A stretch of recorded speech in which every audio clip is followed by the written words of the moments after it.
Terry, what is it?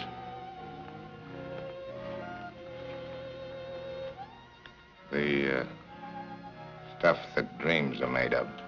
Huh? The Maltese Falcon is considered a pioneer film of the noir genre.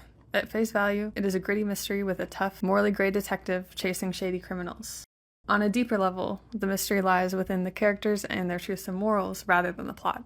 In an analysis essay written by Mar Gorshin, he explains that the search for the coveted Maltese Falcon, a statuette of a bird of gold covered in valuable jewels, then covered in black enamel to hide its enormous worth, is symbolic of what Lacan called the objet patia, the unattainable object, cause of desire. The beautiful and mysterious Bridget O'Shaughnessy, desired by Spade and his partner detective Miles Archer, can be seen as a double of the blackbird, another objet patia, for she, too, is a kind of blackbird. The difference between these two birds is in how the pursuers of the statuette continue in desiring it no matter what obstacles are in the way, while Spade, who doesn't trust O'Shaughnessy, must resist his desire of the femme fatale to keep her from ruining his life. The cinematography of the Maltese Falcon is classic noir. Low-key, high-contrast lighting shot in black and white visually conveys the dark and gritty emotional tone of the film, and also represents the moral shades of gray of the characters within the narrative. The cinematography specifically communicates a feeling of claustrophobia. The majority of the scenes are shot in interiors with a closed-off 4:3 aspect ratio, so not much of the background can be seen easily. A recurring visual motif in the film is the use of shadows. Throughout the film, the shadows of window blinds frame characters reminiscent of jail bars. This helps to set the stakes and, to some extent, add to that feeling of entrapment and claustrophobia. The final scene and last few shots show Bridget being literally and figuratively jailed as elevator bars close on her. The shadow of the bars also somewhat resembles the foot of a bird, such as a falcon. As far as the production side of the movie, I would say the whole idea came mostly from the novel, The Maltese Falcon, as well as the location in San Francisco.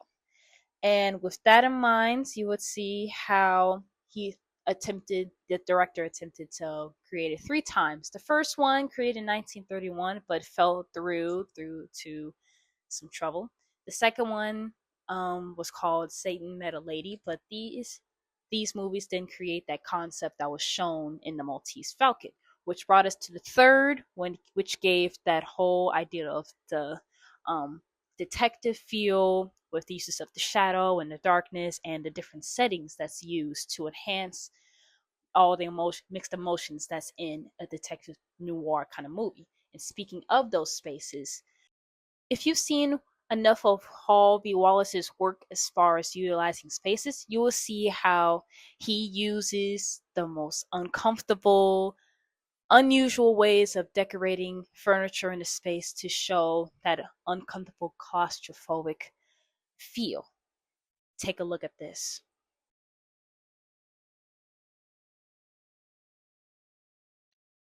Both in Maltese Falcon and Casablanca did he use shadows, clustered, unnaturally clustered spaces to show that claustrophobic kind of feel. Which, crazy enough, the same character, the main character, is in both movies, including some other characters that were in the same movie. So to have that motif happening, that's kind of crazy.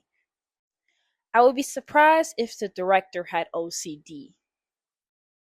Because if you look at how the main character is interacting, he has to have something in his hand. He has to do something. He just has to move. Sometimes it does show that progression of the story with the newspaper and anything, the gun, anything that's needed. But you will notice how he's never empty-handed. And if he is, he's moving around.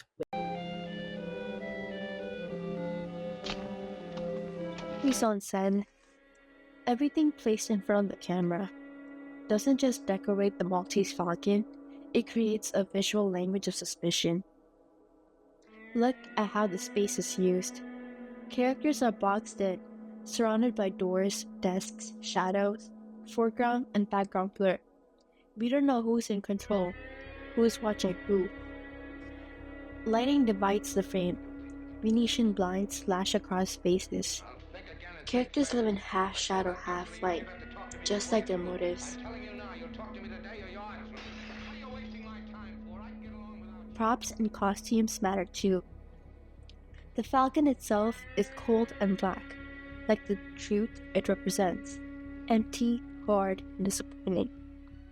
The editing in the Maltese Falcon obeys classical Hollywood rules, but it's hiding something. It creates a rhythm of stillness, silence, and sharp reversals. Long, static takes make characters stew in their lives. Shot reverse shot is slow and deliberate. Even movement matters. Characters pace, hesitate, lean in. Every gesture reveals fear, control, or guilt. In the Maltese Falcon, the truth isn't shouted, it's hidden in design.